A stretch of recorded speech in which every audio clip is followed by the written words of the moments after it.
예, 안녕하세요. 예, 만나서 반갑습니다. 예, 와, 반갑죠? 엄청 반가운데, 제가 오늘 밥을 너무 맛있게 먹었어요.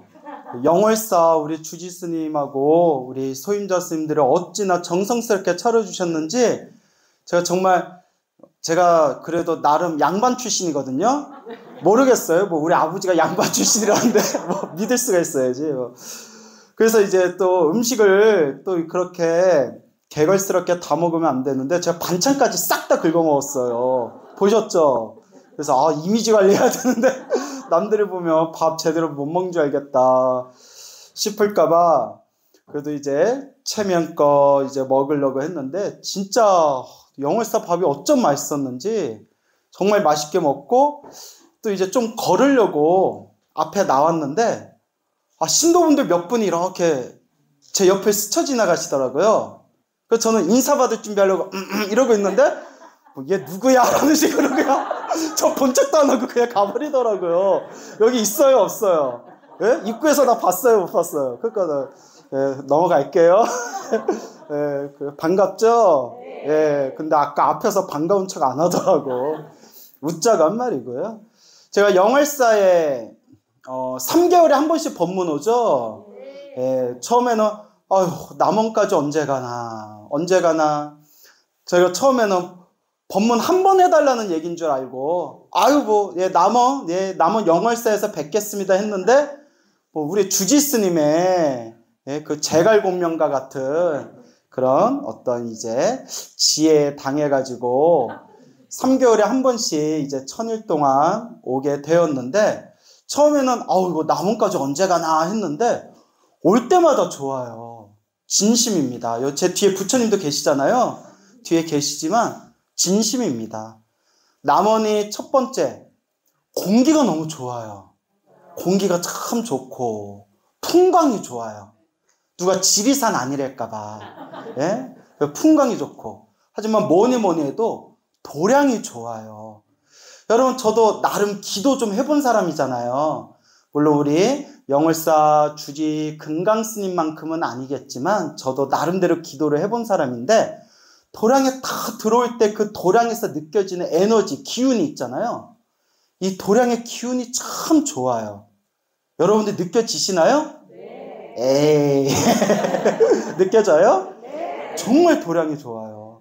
그래서 아니나 다를까 여기가 법화경 도량이지 않습니까?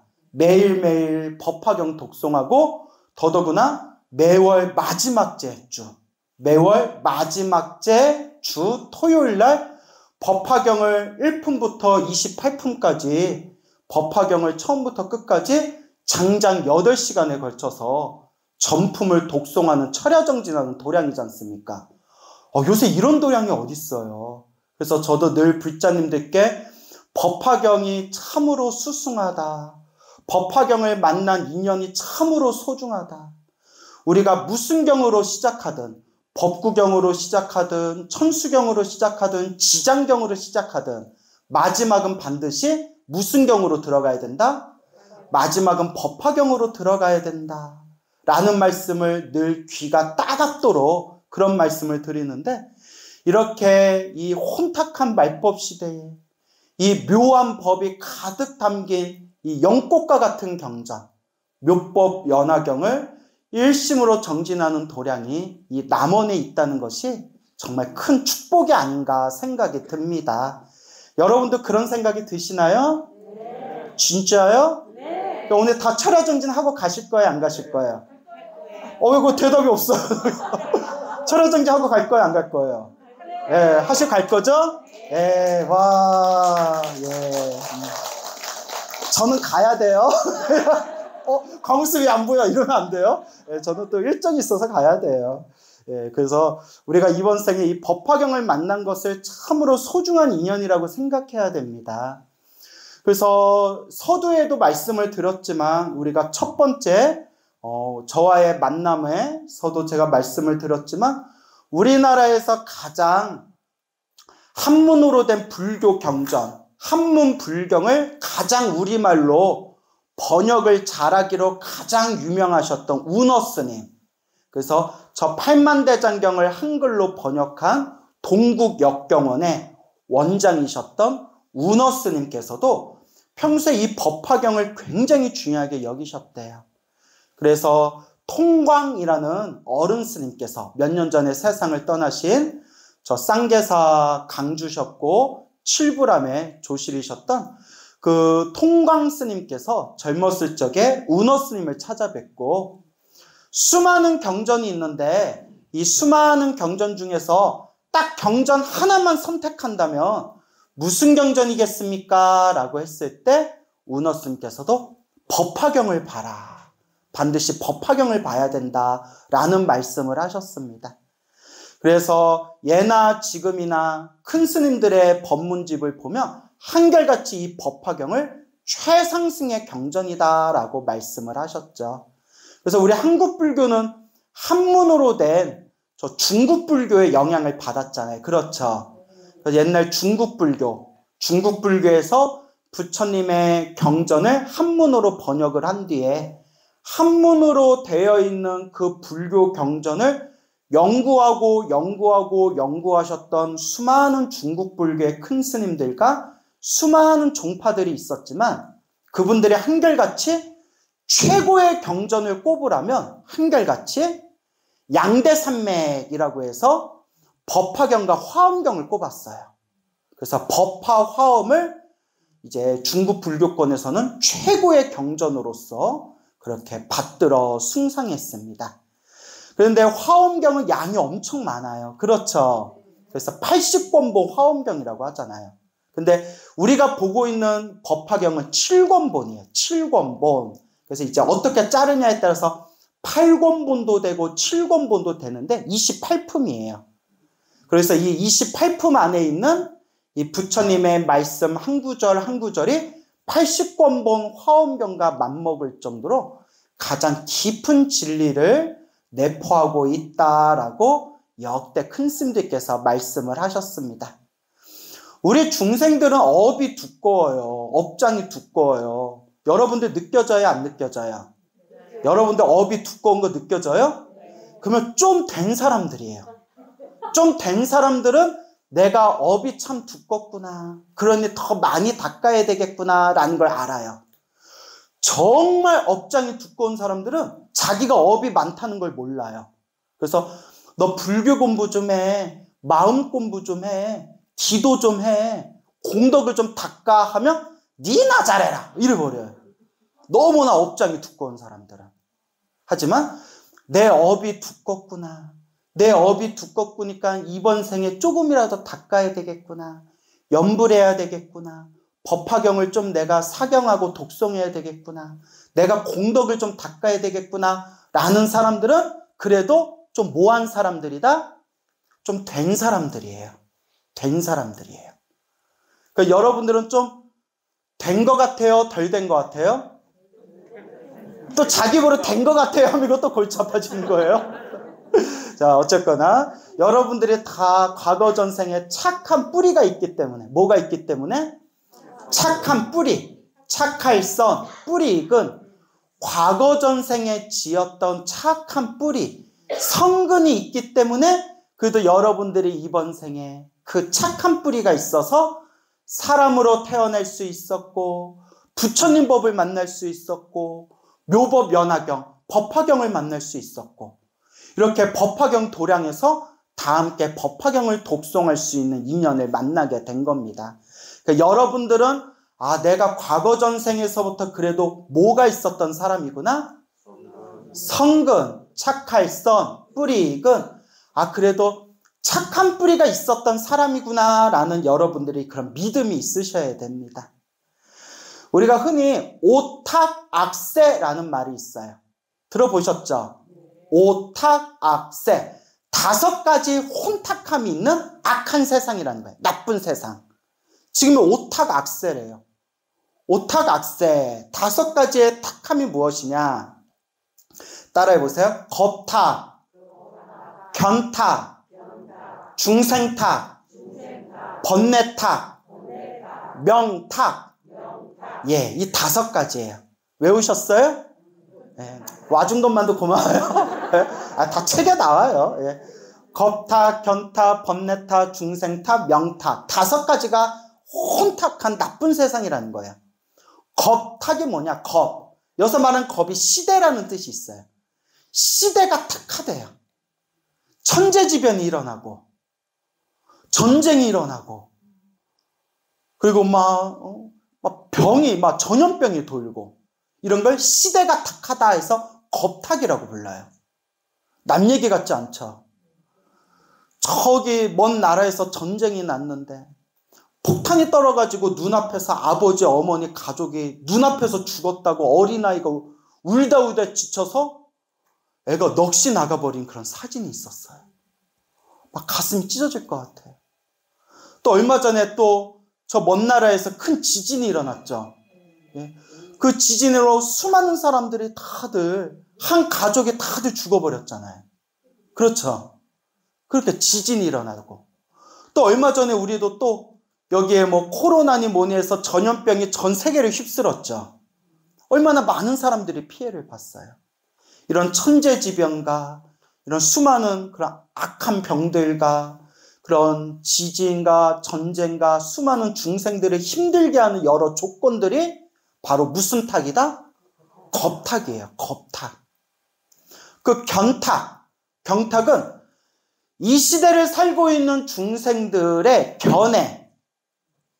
견해가 혼탁해졌다는 거예요. 사람들이 머리는 똑똑해졌는지는 모르겠지만 세상을 바라보는 견해가 혼탁해지기 시작했다는 거예요. 우스갯소리인데 몇십 년 전에는 사람들이 이렇게 국밥집에서 국밥 먹다가 뉴스에서 몇 억을 사기친 사기꾼들 소탕 검찰에 붙들려 뭐 이런 거 나오면 밥 먹다가 사람들이 아유 저런 천하의 못된 놈들 어떻게 사람들한테 사기를 쳐서 사람들 눈에 피눈물 쏟게 하고 저런 천하의 못된 놈들하고 밥 먹다가 다 욕했대요. 근데 요새는 사람들이 밥 먹다가 몇십억을 횡령했고 어마어마한 몇백억을 사기를 쳤고 이런 거 나오면 사람들이 야 능력 좋다 야 머리도 엄청 좋다. 그래 인생 한방이지 뭐. 사람들 견해가 이렇게 혼탁해지는 거예요. 옛날엔 사기꾼을 보면 욕을 했는데 지금 사기꾼들을 보면 야 머리 좋다. 맞죠 여러분? 요새 시대가 이상해지고 있어요. 그리고 불자들 중에서도 머리 깎은 분들 중에서도 사람들한테 막 윤회가 없다라는 식으로 말하는 분들이 생겨나기 시작했어요. 윤회가 없대요. 맙소사 부처님 8만대장경에 초기경전에서 대승경전에 이르기까지 우리가 독송하고 있는 묘법연화경에서도 전생 이야기가 얼마나 많이 나와요. 부처님은 있다라고 했는데 머리 깎은 부처님 제자가 신도들한테 윤회는 없다라고 가르치고 있어요. 물론 깨달았으면 없어요. 번뇌와 망상이 소멸해서 완전히 깨달으면 그 사람에겐 윤회가 없어요. 윤회의 조건이 다 사라져버린 거예요. 근데 여러분 깨달았어요? 못 깨달았어요? 못 깨달았는데 아직도 탐욕과 성냄과 어리석음이 그대로 남아있는데 윤회가 없다. 그러니까 이번 생 태어나서 이번 생 잘 살면 되지. 윤회 같은 걸 왜 걱정하느냐. 이렇게 얘기하는 사람이 있어요. 부처님 경전에 나오는 내용이지만 윤회가 없다라는 견해를 단멸견이라고 해요. 단멸견. 부처님께서 윤회가 없다라는 단멸견은 사견에 들어간다라고 했어요. 무슨 견? 삿된견에. 사견에 빠진 사람들은 다음 생에 악도에 떨어진다라고 경전에 말씀을 하셨어요. 그러니까 이제 경전의 말씀도 제대로 전하지 않는 시대가 돼버렸어요. 그러니까 심지어 절에서 불교 공부했던 사람이 제가 직접 겪은 거예요. 제가 사람들한테 윤회 이야기를 하고 인과업보의 무서움에 대해서 얘기하고 복을 짓고 선업을 짓고 공덕을 닦는 얘기들을 자꾸 해주니까 스님 윤회가 본래 없는데 왜 자꾸 수준 낮게 자꾸 윤회 얘기하냐고. 수준 떨어져서 법문 못 듣겠네. 이런 소리를 하는 거예요. 그러거나 말거나. 예. 왜냐? 저는 이렇게 생각해요. 부처님 위대하시죠? 위대하신 부처님도 부처님 살아계셨을 당시에 부처님도 욕 많이 드셨다, 안 드셨다? 부처님도 욕 엄청 많이 드셨어요. 근데 부처님께서 하시는 말씀, 누가 선물을 줬는데 그 선물을 내가 받지 않으면 그 선물은 누구에게 돌아간다? 준 사람에게 돌아간다. 저 사람이 나에게 욕을 해도 내가 받지를 않으면 누구에게 돌아가니라? 그 사람에게 돌아가니라. 멋있죠? 머리로는 안 돼, 몸으로는 돼야 안 돼요. 그래서 저도 확 대웅전에도 묻어버리려다가 참았어요. 이미지 관리해야 되니까. 그러니까 부처님 경전 공부하는 불자들이 윤회를 안 믿어요. 내 얘기를 믿으라는 게 아니라 부처님 말씀을 믿어야 될 거 아니에요. 부처님 말씀을 안 믿는 시대가 돼버렸어요. 이게 견탁이에요. 견해가 혼탁해져 버리고 있어요. 그래서 제가 늘 불자님들께 드리는 얘기가, 여러분 광우라는 제 얘기도 믿지 마시고 다른 사람 말도 믿지 마십시오. 오직 누구 말씀만 믿으십시오? 부처님 말씀만 믿으십시오. 수많은 부처님 말씀 중에서도 가장 으뜸으로 손꼽히는 게 무슨 경입니다? 법화경입니다. 라는 말씀을 자주자주 드리는 겁니다. 아시겠죠? 자, 그리고 겁탁, 견탁, 번뇌탁. 중생들의 번뇌가 더 심해지고 있어요. 중생들의 번뇌가 더 들끓고 있는 시대예요. 그래서 오래전에는 부처님 살아계셨을 때, 혹은 부처님이 세상을 떠나시고 난 뒤에 500년, 1000년까지는 그래도 참선을 해서 마음을 깨달았던 분들도 많이 나오셨고, 윗바사나 같은 명상을 하셔서 아라한이 되신, 아라한, 거룩한 성자가 되신 분들도 많으셨는데, 요새는 참선을 아무리 많이 하고 명상을 아무리 많이 해도 완전히 경성성불, 완전히 마음을 깨달으신 도인이나 모든 번뇌와 욕망이 사라진 거룩한 성자, 아라한을 만나기가 쉬워요, 어려워요? 어려워요. 거의 어려워요. 저도 아라한을 만나서 아라한에게 공양 올리고 싶어도 아라한을 만날 수가 없어요. 제 친한 도반 스님이 미얀마에 가가지고 윗바사나 명상을 수행하면서 그곳 센터에 아주 유명하신 사야도에게 지금 이 시대에 아라한이 있습니까? 라고 여쭤보니까 그 사야도, 그 스승님께서 안 보이는 곳에 숨어 계시는지는 모르겠는데 적어도 보이는 분들 중에서는 아라한이 더 이상 없다라고 솔직하게 얘기해 주시더래. 그렇게 이제 아라한을 보기가 힘든 시대. 아무리 참선을 오래 해도 마음을 깨달은 분을 보기가 힘든 시대예요. 왜냐? 옛날보다 우리가 무엇이 두꺼워져서? 번뇌가 두꺼워져서. 옛날보다 번뇌가 더 심해진 거예요. 그래서 번뇌 탁이에요. 그래서 이런 시대일수록 경전에 의지해야 돼요. 무엇에 의지해야 된다? 경전에 의지해야 된다. 이런 시대일수록 경전에 의지해야 됩니다. 그래서 저도 처음에 제가 19살에 출가할 때 나도 오로지 참선해서 마음을 깨달으리라 하고 저도 머리 깎고 출가해서 대학도 안 가고 강원도 안 가고 바로 저도 선방부터 갔어요. 오로지 참선만 하려고. 그랬는데 제가 요 근래 들어서 우리 불자분들에게 염불하십시오. 이 시대일수록 부처님 가피에 의지하는 염불을 해야 됩니다. 라고 간곡하게 말씀드리는 이유가 다 제 가슴 속에 따로 이유가 있어요. 자세히 말할 수는 없지만 다 이유가 있어요. 그래서 지금 중생들은 너무나 번뇌가 두꺼웠기 때문에 이건 부처님 경전에 나오는 말씀이에요. 말법 시대가 되면 중생들의 번뇌가 강해서 자기 자신의 힘만으로는 깨달음을 얻을 중생이 없을 것이다. 그러니 뭐 해야 된다? 염불해야 된다. 부처님의 가피의 의지에는 염불을 해야 해탈할 수가 있느니라 라고 부처님 경전에 나와요. 자, 그 다음에 중생탁이라고 해요. 중생탁. 중생탁은 뭐냐? 중생들이 탁해지는 거예요. 이 번뇌가 두꺼워지니까 번뇌가 두꺼워질수록 우리 중생들이 어떻게 돼요? 탁해지는 거예요. 중생들이 옛날 같지 않아요. 옛날의 중생들은 무언가 스승이 말 한마디 하면 그걸 딱 믿고 의지하는 순수한 맛들이 있었는데 요새는 이럴까 저럴까 저럴까 이럴까 저 스님 말이 맞나 안 맞나 인터넷 한번 검색해볼까 다 이렇게 중생들의 심성이 이렇게 혼탁해지고 있어요. 그렇죠. 그 다음에 이제 마지막에 명타, 수명이 줄어들고 있다. 수명이 줄어들고 있는 시대예요. 그렇죠. 법문하고 있는데 전화통화 하시는 것은 무슨 탁에 들어갈까요? 예. 법문할 때는 잠시 꺼두셔도 돼요. 예. 자, 그렇기 때문에 이렇게 자기 자신의 이렇게 혼탁함, 이것이 바로 오탁악세라고 해요. 무슨 시대? 오탁악세의 시대. 그래서 겁타, 견타, 번뇌타, 중생타, 명타, 수명이 점점 줄어들고 있는 시대.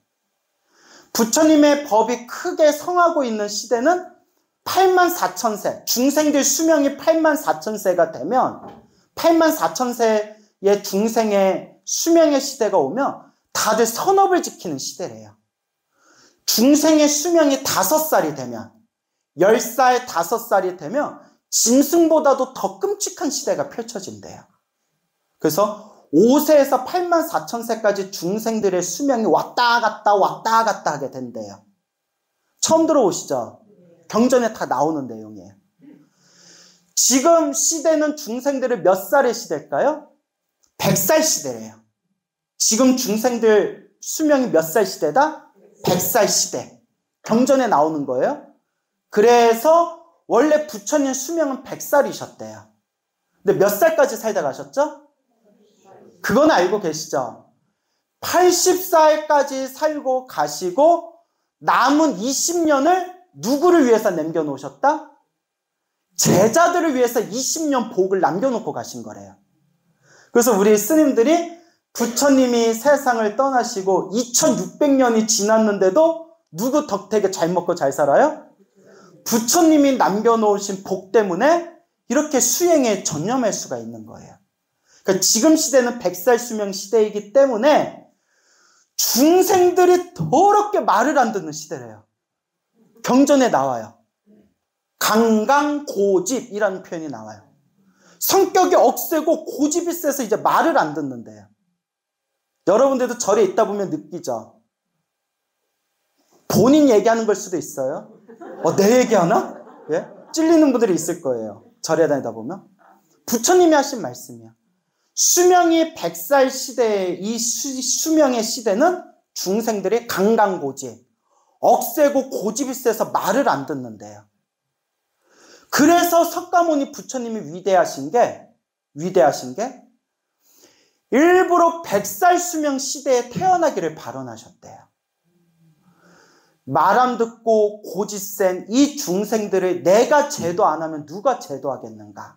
그래서 100살 밑으로는 사람들의 심성이 더 악화돼가지고 더 이상 부처님 법문을 들으려 하지 않는데요. 부처님 법문을 들을 수 있는 마지막 마지노선이 몇 살 시대? 100살 시대래요. 이 100살 시대에 석가모니 부처님이 일부러 출연하신 거래요. 말 안 듣는 중생들에게 부처님 법을 전하겠다. 이 중생을 제도 못하면 어떤 중생을 제도하겠는가. 그래서 석가모니 부처님이 수많은 부처님들 중에서도 더 특별히 존경받는 이유가 가장 중생들 억세고 고집센 시대에 태어나서 불법을 펼치시기 때문에 석가모니 부처님을 더 위대한 부처님으로 모시는 거다라는 내용이 나와요. 그러면 여러분 미래에 오실 부처님은 누구시죠? 미륵부처님.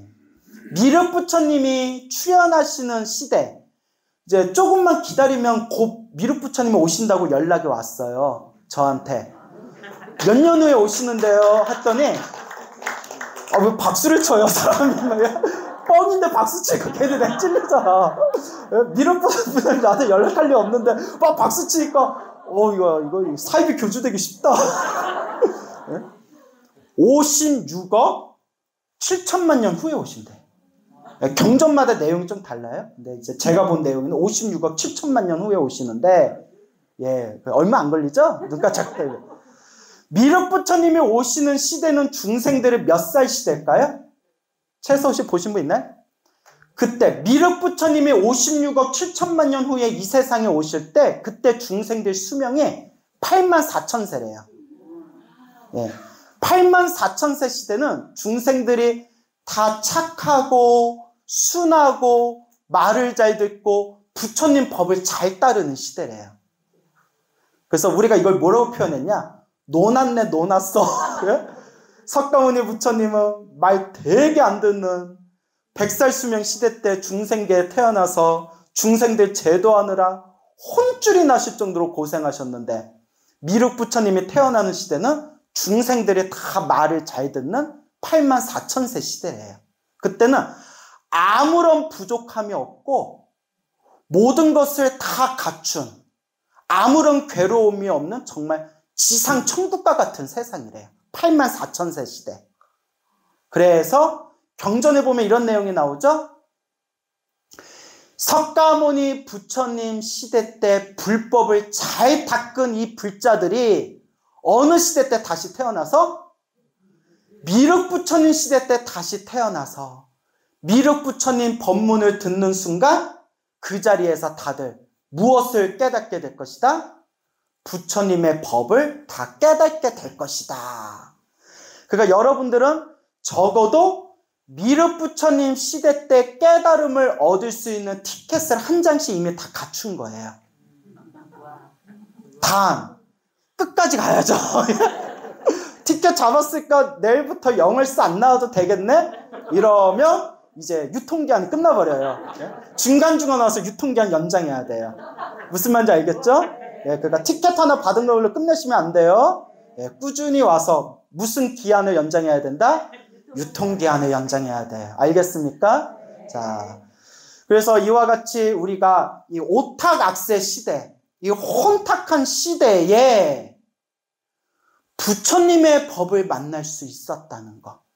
그 법화경에서도 누누이 말씀하시지만 불자들이여 이토록 혼탁한 시대에 이 묘한 법을 갖춘 이 묘법연화경, 이 법화경을 만난 인연은 과거 전생에서부터 수없는 공덕을 지었고 수없는 복과 성근이 있었기 때문에 이번 생에 법화경을 만나고 믿고 닦을 수 있는 것이니라 라고 우리가 독송하고 있는 법화경에서 누누이 부처님께서 강조하고 계시는 거예요. 다들 보셨죠? 지금 표정이 어디에 나오더라? 이런 거 아니시죠? 예, 다 경전에 보면 나와요. 그래서 여러분들 제가 불자님들을 보면 불자님들도 두 부류의 불자님들이 있는 것 같아요. 정말 내가 배우고 싶은 불자님들. 와, 내가 비록 머리 깎은 스님이지만 머리 깎은 스님인 나보다도 저렇게 머리 기르고 애 낳고 가정생활 하면서도 어쩜 저렇게 더 열심히 기도하고 저렇게 마음을 쓰고 저렇게 공덕을 닦을까. 스님이 제가 오히려 존경심이 드는 그런 불자님들이 있어요. 그런 분이 있고 또 두 번째 불자님은 어떤 부류냐. 절에 왜 다닐까? 왜 다닐까? 과거 전생에 복이 있고 성근이 있어서 이번 생에 사람으로 태어났고 사람으로 태어나서 부처님 법도 만났는데 왜 닦지를 못할까? 왜 닦지를 못할까? 그런 불자님이 계셨어요. 그런 불자님들도 있고 저런 불자님도 있는데 한 분 또 이런 불자님이 있었어요. 유명한 스님, 인터넷 치면 나오는 유명한 어느 노스님의 여동생인가 조카가 되는 노보살님이 계셨어요. 그러니까 큰 스님하고 같은 핏줄이니까 어우, 야, 저분 오빠가 아무개 스님이셔. 와, 그래요? 저도 그 스님 아는데. 근데 그분이 서울에 있는 모 사찰에 매일매일 아침마다 오셔가지고 그 사찰에 재가 많았거든요. 맨날 그 재가 많다 보니까 부침개, 전을 많이 부쳐야 돼요. 아침마다 항상 정성껏 전을 부쳐주시는 거예요. 당신 복 지으려고. 당신 복 지으려고 그렇게 이제 전을 붙이고. 근데 우리 원주 스님이 이렇게 보다가 보살님 전이 너무 많아요. 좀 줄이세요 이랬대요. 아 예. 근데 안 줄어요. 아 눈치챘나요? 안 줄어요. 그럼 원주 스님 이상하다. 아 참 고마우신 불자님인데 아침마다 저렇게 와서 새벽 예배 끝나자마자 바로 공양간 가가지고 공양간 보살님들 깨기도 전에 전 붙여주고 계시니까 보살님 고마우신 우리 보살님. 근데 전이 너무 많아요. 좀 줄여주셔도 돼요. 아, 예, 알겠어요. 제가 뭐 한두 번 하나요? 근데 너무 많아. 나중에 알고 봤더니 눈치채셨죠? 딱 제사에 쓸 만큼 놓고 그걸 싹 싸가져 가신다는 거예요. 절에 있는 밀가루, 절에 있는 나물, 절에 있는 기름 써가지고 당신 집에 싹 가져가신다는 거예요. 근데 이게 여러분 볶아먹는 거예요. 무슨 말인지 알죠? 근데 여러분 오해하지 마세요. 절에서 주는 건 괜찮아요. 예, 뭐 떡 가져가세요. 예, 과일 가져가세요. 예, 이건 괜찮아요. 근데 주지 않은 걸 절에 있는 걸 가져가는 거는 볶아먹는 거예요. 그냥 다 신도들 공양 올린 거잖아요. 몇 년이 그렇게 하시는 거예요. 그래서 보다 못해가지고 이제 위에 발 저르면 다리 뻗으세요. 괜찮으세요? 예? 얼마나 저리면 내 귀에까지 텔레파시가 마음속으로 발 저려. 이게 내 마음에까지 들리네. 설마 소리 낸 건 아니죠? 예. 내가 도량이 영험하니까 신통이 트이나 봐. 사람 마음이 막 들려. 그래가지고 다리 뻗으세요. 괜찮아요? 그래가지고 그걸 몇 년째 그렇게 막 챙겨가서 스님이 보다 못해서 보살님 이러면 안 됩니다 했더니 도둑이 제발 저린다고 몇 푼이나 하는데 내 들어와가지고 막 이렇게 악담을 하시더라는 거예요. 네. 그리고 뭐 또 자꾸 신도들이 공양간에서 과일 창고에 있는 과일들을 자꾸 집어간대요. 봉사자들이. 그것도 또 스님이 얘기했더니 아니 우리를 도둑년으로 보나 사람을 어떻게 보고 막 이러고 또 막 악담을 하는 거예요. 그 CCTV에 다 찍히는데. 그러니까 이런 거 보면 물론 여러분들 이 영월사 청정원 도량에 그런 분들이 없다는 걸 알기 때문에 하는 얘기예요. 오해하지 마세요. 우리 얘기하는 거야? 씨발 이러지 마시고 여러분들이 얘기하는 거 아니야. 말이 참 조심스럽다. 그러니까 제가 얘기하려는 것은 똑같이 불자로 살아도 복 짓는 불자가 있고 복 까먹는 불자가 있더라. 그 말씀을 하려는 거예요. 알겠죠? 근데 이 자리에 이렇게 우리 철학이도 오신 불자님들은 복 지으러 오신 분들이죠. 그렇죠, 여러분? 예, 봐야 알지 뭐. 예. 자, 이제 웃자간 말이에요. 그런데 늘 제가 말씀드리지만 우리가 행복하게 살고 싶다면 불행을 피하고 싶다면 그것도 다 누가 지은 업의 인연이다? 다 내가 지은 업의 인연이다. 그래서 늘 여러분들께 말씀드리는 게 행복해지고 싶습니까? 행복한 삶을 창조하고 싶습니까? 무엇을 지으십시오? 복을 짓고 선업을 쌓고 공덕을 닦으십시오. 다 누구한테 돌아옵니다? 다 자기한테 돌아옵니다. 라고 늘 제가 세뇌를 시켜드리는 거예요. 잊어먹지 말라고 아예 머리에다 계속 세뇌를 시켜드리는 거예요. 이건 제 얘기가 아니라 누구의 말씀이다? 부처님이 경전에서 누누이 하신 말씀이에요. 그래서 이 혼탁한 말법 시대에 복과 선업과 공덕이 있어야 법화경을 만날 수 있다라고 우리 법화경에서 노래하고 있고 법화경을 닦으신 선지식들께서 늘 말씀하시는 겁니다. 그래서 제가 늘 불자들을 보면 안타까운 마음 중에 하나가 우리가 사람으로 태어나 부처님 법을 만나기 어려운데 이렇게 사람으로 태어나 부처님 법을 만났는데 왜 안 닦을까? 왜 저리도 안 닦을까? 왜 저렇게 게으르게 닦을까? 라는 안타까움이 드는 거예요. 너무 좋은 걸 알기 때문에 부처님 법이 너무 좋고 법화경이 좋다는 걸 너무나 알기 때문에 안타까운 마음이 드는 거예요. 그래서 오늘 차를 타고 오면서 저 남원역에서 차 태워주신 우리 보살님께서도 말씀해 주시면서 저도 참 대단하고 훌륭하고 훌륭합니다라고 찬탄했고, 또 우리 영월사 주지스님하고도 차 마시면서도 마음속으로 참 대단하다라고 찬탄했던 것이, 매일매일 이렇게 법화경을 독송하고, 사실 매일매일 법화경 독송은 할 수 있어요.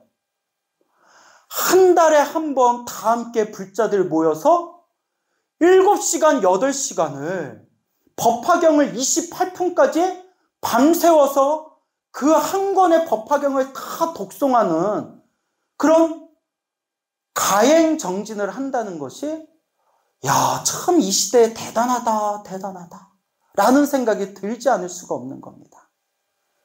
그러니 여러분들은 스스로 자부심을 가지셔도 돼요. 내가 그래도 복이 있구나. 내가 그래도 전생에 착한 뿌리가 있구나. 그래도 내가 공덕을 닦은 게 있어서 이번 생에 무엇을 만났구나? 법화경을 만났구나. 부처님 법을 만났구나. 내가 이제 닦기만 하면 되는구나. 여러분, 철학기도 하면 쉬워요, 어려워요? 어려워요. 어려우니까 기도가 되는 거예요. 그 주지스님께서 스님도 철학기도 한번 우리 같이 동참하시죠? 와 하면서 속으로 나 당뇨도 있고요. 나 잠도 많고, 나 요새 나 너무 사는 게 힘들어 죽겠는데 철학까지 들어오라 그러고 웃자고. 근데 우리 주지스님께서 너무나 좋은 말씀 하시는 게, 신도분들이 처음에는 다다다다다다 열심히 하시다가 점점 좀 흐트러지는 분들이 있대요. 아시는 거죠. 힘들다는 걸 아신대요. 힘들다는 거 아실대요. 근데 여러분 그걸 아셔야 돼요. 앞에서 목탁 치는 사람은 더 힘들어요. 뒤에 있는 사람은 좀 졸기라다면 되죠. 앞에 있는 사람은 못 졸아요. 긴장돼서. 예전에 제가, 여러분 눈치채셨는지 모르겠는데 제가 잠이 많아요. 눈치채셨나요? 예. 근데 눈이 안 보이잖아. 항상 졸려서 그래요. 아침잠이 많아요. 아침에 제가 막 이렇게 기도한 적이 있었는데 1시간 반을 신묘장구 다라니 하는 거였는데 그 아침에 난 그렇게 졸려 죽겠는 거예요. 나 뭐라 다나다라 나 뭐라 다나 졸려 나 몰라 막 이러면서 하고 있는데 막 이렇게 막 기도하다가 제가 분명히 기도하고 있었거든요.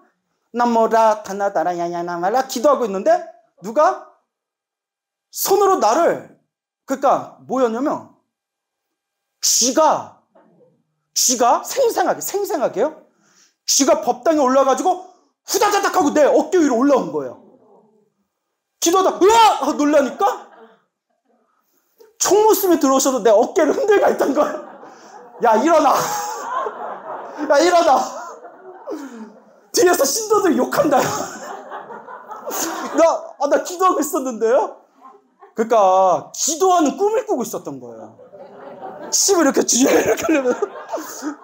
그러니까 총무스님이 보다 못해 법당에 들어와서 어깨를 흔든 게 꿈에서 뭐가 올라온 걸로 느낀 거야? 쥐가 올라온 걸로 느낀 거야. 아주 기억나요. 그래서 희한하죠? 그래서 야 오늘 휴대폰 빵빵 터진다. 그래요? 휴대폰도 기분이 좋은가 보다. 그래서 철학기도가 졸려요. 그죠? 앞에서 못탁 치는 사람은 더 힘들어요. 근데 주지스님이 좋은 말씀을 하시더라고요. 졸아도 좋다. 와서 졸아라. 법당에서 졸아라. 진짜 제 마음 같아서는 이불도 깔아주고 싶어요. 철학기도 자라. 법당에서 자라. 근데 이게 중요한 거예요. 여러분, 귓가를 스친 부처님 말씀은 허공으로 사라지지 않는데요. 어디에 다 남는다? 마음 창고에 다 고스란히 남는데요. 그래서 제가 늘 드리는 이야기가 기도하십시오. 자기 기도는 자기가 해야 됩니다. 하지만 너무 기도하기가 너무 힘들 정도면 귀로 듣고 있어도 무엇이 쌓입니다? 공덕이 쌓입니다. 실제로 듣고 있어도 공덕이 쌓여요. 그래서 몸이 아픈 병자들은 염불할 힘조차 없으면 염불 소리라도 틀어놓으라고 했어요. 귀로 듣고 있다 보면 내 마음도 염불 소리를 따라가잖아요. 그게 염불의 공덕이 쌓이는 거예요. 졸아라. 졸 때 졸더라도 뭐 들으면서 졸아라? 법화경 들으면서 졸아라. 그러니까 기도를 하면서 어차피 이렇게 꾸벅꾸벅 졸 거 법당 가서 기도하면 뭐해? 그게 아니에요. 졸 때 졸더라도 누구와 함께 하겠다? 부처님과 함께 하겠다. 그 참 좋은 말씀을 하시더라고요. 기도할 때, 철학 기도할 때 주무십시오, 조십시오. 아무도 뭘 할 사람 없습니다. 어디 와서 주무십시오? 법당 와서 주무십시오. 이제 뭐 법당의 모테라가 되는 건가요? 네, 그건 아니고 졸 때 졸더라도 부처님과 함께 하십시오. 얼마 전에 제가 충격적인 얘기를 들었어요, 여러분. 이게 남 얘기가 아니라 우리 얘기예요. 친하게 지내던 거사님이 계셨어요. 친하게 지내신 거사님, 식당을 운영하던 거사님이 계셨는데 스님들한테 공양을 많이 내셨어요. 식당에 가면 공양도 공짜로 이렇게 공양 올리시고 공양비 받으시라고 우리가 부담스러워서 못 오겠다고 하면 이거 우리가 그냥 공양 복 주려고 마음 내는 거라고 하셨던 불자님이 계셨는데 친분이 있던 분인데 되게 내성적이고 말수가 적으셨어요. 근데 이렇게 곡차만 들어가서 알딸딸해지시면 막 말을 많이 하시던 분이었어요. 스님, 나 스님 앞에서 이거 마셔도 되지? 드세요. 괜찮습니다. 예, 그냥 물이다 생각하고 차다 생각하고 드세요. 괜찮아요. 하면, 스님 앞에서, 그 마시지를 말든가. 자꾸, 스님 앞에서 내가, 하더니, 알딸딸 취하면 제 앞에서 법문을 하세요. 이게 법 아닙니까? 막 이러세요. 그래서 거사님이 계셔. 좋은 분이었어요. 근데 이제 술 안 드실 때는 그냥 말 한마디 없던 그런 내성적인 정말 마음 착한 거사님이 계셨어요. 나이가 50 중후반일 거예요. 60 안 됐어요. 50대 중반일 거예요. 아들 있고 딸 있고 하셨던 걸로 알고 있는데 구정, 요새 구정이라는 표현 안 쓰죠. 설날 때, 설날 연휴 때, 빨간 날 때 갑자기 연락이 왔어요. 그 거사님이 갑자기 세상을 떠났대요. 갑자기. 내가 무슨 소리예요? 그분이? 어떻게 된 거냐면 목격자들 얘기에 의하면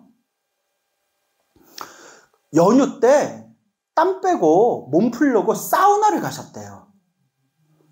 그래서 그 사우나탕에 목격자들이, 옆에 있는 목격자들 증언에 의하면 탕에 잘 이렇게 앉아 있다가 탕에서 나오다가 우리 추측에는 여러분 이렇게 기립선 저혈압 뭐 이런 거 있죠. 뭐 앉아있다가 갑자기 일어나면 핑 도는 거 있잖아요. 너무 뜨거운 탕에 오래 계셨나 멀쩡하던 분이 탕에서 나오시다가 그냥 휘청하더니 그냥 털썩하고 넘어지셨대요. 정신을 잃고 그냥 이렇게 미끄러서 넘어진 것도 아니고 허공에서 정신을 잃어서 이렇게 그때 머리를 부딪히신 것 같아요. 모서리에. 어떡해. 또 갑자기 또 이 생각이 떠올리니까 또 제가 또 가슴이 안 좋네요. 그 병원에 급히 모셔갔는데 뇌 긴급수술 들어갔대요. 의사가 그랬대요. 수술이 잘 돼도 몸이 정상으로 돌아올지 장담 못하겠다. 머리를 크게 부딪힌 것 같다. 하여튼 최선을 다하겠다. 완전 정신을 잃어버린 상태에서 긴급수술을 들어갔는데, 응급수술 들어갔는데 수술 도중에 숨이 끊기셨대요. 그러니까 갑자기 일어난 일이에요. 모든 게 다. 제가 충격을 받아가지고 한 달 전만 해도, 한 달 전만 해도, 이렇게 악수하면서, 광수님, 왜 이렇게 요새 자주 안 보여요? 바쁘셔도 좀 와보셔요. 예. 오셔서 언제 차 한잔 드세요? 이랬던 사이인데, 한 달 만에 그냥, 당장 그냥 장례식장에 가고 싶었는데, 그때 애매하게, 그때 제가 한 달에 한 번 해인사 법회가 있는 날이었어요. 근데 해인사 그 법회는 제가 펑크낼 수가 없는 법회거든요. 근데 그때 친하게 지낸 스님들이 우리가 가서 다 시달림 해드리고 장엄연부를 해드릴 테니까 일 보고 오라고. 그렇게 해서 그분이 이제 떠나셨다는 얘기를 들었는데, 그래서 이제 스님들이 연락해 주더라고요. 우리들이 가서 정성껏 기도 올렸다, 이렇게 말씀을 해주셨는데, 그 멍한 생각이 들더라고요. 순간 사람이 철학자가 된 느낌. 삶이란 무엇일까? 죽음이란 무엇일까? 정말 옛날 큰 스님들 하신 말씀에 하나도 틀린 게 없어요. 언제 데려갈 줄 모른다. 언제 데려갈 줄 모른다. 아니, 그렇게 건강하셨던 분이 마지막으로 한 달 전에 봤을 때만 해도 멀쩡했던 분이 무슨 몸이 아픈 것도 아니고, 아니 설날 연휴 때 탕에 앉아 계시다 나오다가 변을 당하셨으니 세상에 이런 일이 어디 있어요. 여러분, 큰 스님께서 이런 말씀을 늘 하셨어요. 큰 스님께서 늘 하신 말씀이, 숨이, 호흡 한 번이 찰나지간에 있다. 세상에서 가장 짧은 시간에 찰나라고 해요. 호흡이 어디에 달려있다? 찰나에 달려있다. 언제 어떻게 갈 줄 모르는 거예요. 막말로 여기 앉아 계신 노보살님들보다 제가 먼저 더 갈 줄 아무도 모르는 거예요. 그게 생사예요. 여러분, 염라대왕이 언제 잡으러 올 줄 자신 있어요, 없어요? 없어요? 그래서 저 자신 있어요 하면 우리 관계 어색해지는 거예요? 자신 있어요 하면 이거 뭐 어떻게 내가 대처해야 되지? 자신 있다는데 내가 이런 사람들 앞에서 법문할 필요가 있을까? 염라대왕도 자신 있다는데. 자신 없어요. 물론 오래오래 건강하게 사셔야 되지만 막말로 내일 있지, 한 달 있지, 1년 있지, 몇 년 후일지, 언젠지 알더라 모르더라. 모르는데 죽기는 죽을 거예요. 우리는 언젠가 죽어요. 동감하십니까? 우리는 언젠가 죽어요. 죽었는데 염라대왕 앞에 딱 섰을 때, 그대여 살아생전에 무슨 복을 지었는가, 어떤 공덕을 닦다가 왔는가 라고 했을 때 여러분들은 당당하게 하실 말씀이 있냐는 거예요. 영월사 다니면서 법화경 독송기도 했습니다.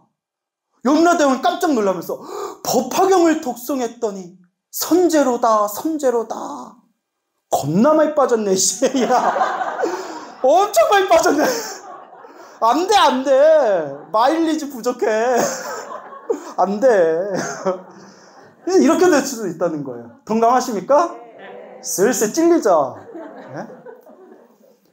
법화경 독송 열심히 하다 왔습니다. 열심히 해? 얼마나 했는지 보자. 참 열심히 하다 왔구나. 이 말법시대 법화경을 만나 법화경 독송을 이렇게 열심히 하다 왔구나. 프리패스 이렇게 되는 거예요. 여러분들은 마일리지가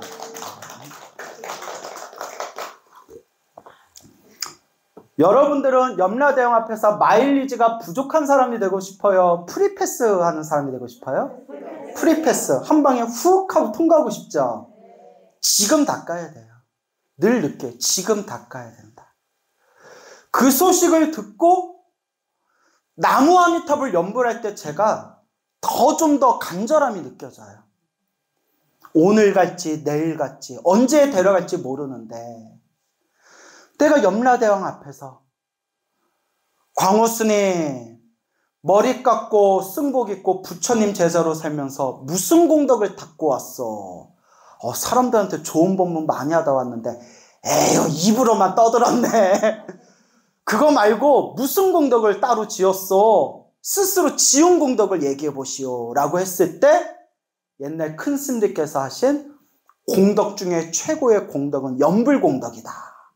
예, 힘닿는 대로 부지런히 염불하다 왔습니다 라고 말할 정도는 저도 돼야 될 거 아니에요.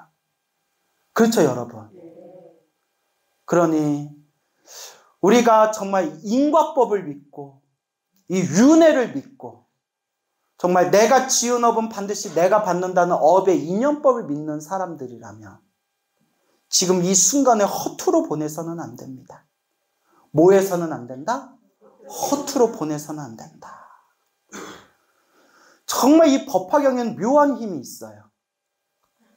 금강경으로 효과 보신 분들도 많으시고 지장경으로 효과 보신 분도 많으시고 저처럼 나무아미탑을 연불하다가 큰 가피 받은 분들도 있고, 근데 법화경도 제 주변에 법화경을 사경하거나 독송해서 참으로 크나큰 가피 받으신 불자님들이 제 주변에도 굉장히 많아요. 심지어 우리 불교 역사에는 법화경으로 가피 받은 분들의 이야기를 모아놓은 법화 영엄전이라는 책이 따로 있을 정도예요. 너무나 영험이 많아서. 우리 중생들이 인생사 살다 보면 얼마나 힘들고 괴롭고 답답할 때가 많습니까? 그렇죠. 저도 힘들고 괴롭고 답답할 때 이런 생각이 들어요. 북한에 태어나지 않은 것만 해도 고맙다. 그렇죠, 여러분? 제가 막 짜증나고 막 그럴 때 북한에 태어났으면 어쩔 뻔했을까 하면 지금 제 상황이 그래도 편안해요. 아우, 북한에 태어난 것보다 낫다, 야. 그죠? 북한에 태어났으면 부처님 법도 못 만났지. 이렇게 스님 되지도 못했지. 아바이 수령 밑에서 탄광 오라지게 그냥 탄광 캐고 있지. 뭐 얼마나 고생이 많았겠어요. 뭐 거기서 좀 운 좋으면 집안줄 잘 타가지고 평양에 태어나서 거기서 또 남한 음악 몰래 듣다가 걸려가지고 또 아오지 탄광으로 또 끌려가고. 그 북한에 얼마나, 북한에 안 그 한 끗 차이로 북한으로 넘어갔으면 어쩔 뻔했어요, 여러분. 그죠? 얼마나 고마워요. 그리고 다른 사람의 불행을 보면서 내가 절대 위안을 삼으면 안 되지만 저 전쟁 난 나라 봤을 때 참 우리나라가 비록 남한 북한으로 나누어져 있지만 이 정도만이라도 우리가 이렇게 보호받고 사는 것만도 참 고맙구나. 저기 막 지진 나서 그냥 막 도시 하나가 다 무너져 버렸잖아요. 얼마나 가슴 아파요. 중생들이 살아가는 세상은 너무나 괴롭구나. 다른 사람의 불행을 보면서 제가 다행이다 위안을 삼아서는 안 되지만 사실 우리보다 힘든 사람을 봤을 때 이만해도 다행이다라는 마음은 있으셔야 돼요. 그래도 이만해서 우리는 다행이구나. 그래도 이만해서 과거 전생에 지은 복이 있어서 이 정도라도 우리가 다행으로 살아가는구나. 하지만 영원하다, 영원하지 않다. 영원하지 않아요. 우리가 6.25 전쟁 터졌을 때 북한에서 쳐들어왔을 때 일반 서민들 알았어요? 몰랐어요? 몰랐어요. 그때 기록에 보면 군인들이 다 그날 휴일이었대요. 군인들이 휴일이어서 군대도 텅 비어 있었을 때. 이렇게 자료에 보면, 책에 보면 나와요. 그때를 노렸다는 거예요, 북한에서도. 군인들 휴가 가고 휴일이었을 때, 쳐들어왔을 때. 그때 어제까지만 하더라도 가족들하고 저녁밥 잘 먹고 애들 재롱 보고 달밤 보면서 담배 한 대 피우고 마누라 잔소리 들으면서 효자손으로 등 벅벅 긁으면서 내일은 내일의 태양이 떠오를 거야 뭐 이러면서 잤는데 뭐가 터졌어요? 전쟁이 터졌을지 누가 알았겠어요. 그런 일이 있어서는 안 되지만 우리나라도 지진에서 꼭 안전하지는 않대요. 얘기 들으셨죠? 예. 그래서 가끔씩 큰 진동 한 번씩 지방에서 한 번씩 울릴 때가 있잖아요. 그래서 늘 부처님께서 영원한 것이 없다. 영원한 것이 없다. 그 말인즉슨 우리가 느끼는 이 즐거움과 편안함도 영원하다, 영원하지 않다? 영원하지 않다는 거예요. 그리고 늘 부처님께서 말씀하셨지만 이 세계는 사바세계다. 무슨 세계? 사바세계. 참아야만 살 수 있는 세계. 사바세계다. 우리 중생은 이번 생에 태어나 중생으로 살아갈 때 다 저마다 빚이 있고 숙제가 있어요. 여러분들 정말 복을 많이 줬으면 천상계에 태어났겠죠. 정말 전생에 연불수행을 열심히 했으면 극락세계에 태어났겠죠. 사람으로 태어난 것 자체가 복이 있기는 있지만 숙제와 빚이 많은 존재라는 거예요. 그러니까 여기 앉아 계신 분들 중에서도 가족 간에 주변 사람들 간에 알게 모르게 전생의 숙제와 빚 때문에 마음이 심란한 분들도 아마 계실 거예요.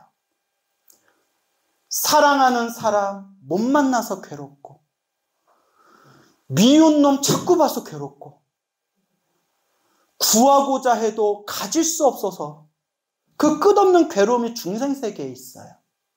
동감하시죠? 그래서 늘 들으는 이야기가 좋은 일도 나쁜 일도 누가 지은 업의 인연이다?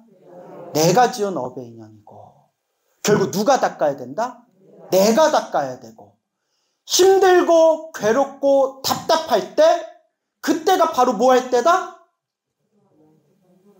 쇼핑할 때다? 쇼핑으로 풀어 엄마 막 이거예요? 뭐 할 때다? 예, 기도할 때다. 영불할 때다.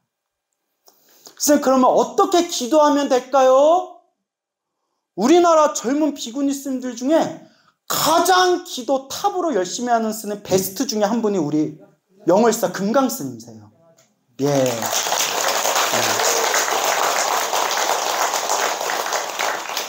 오늘 점심값 한 거 같죠? 예. 그러니까 누구한테 여쭤보면 돼요?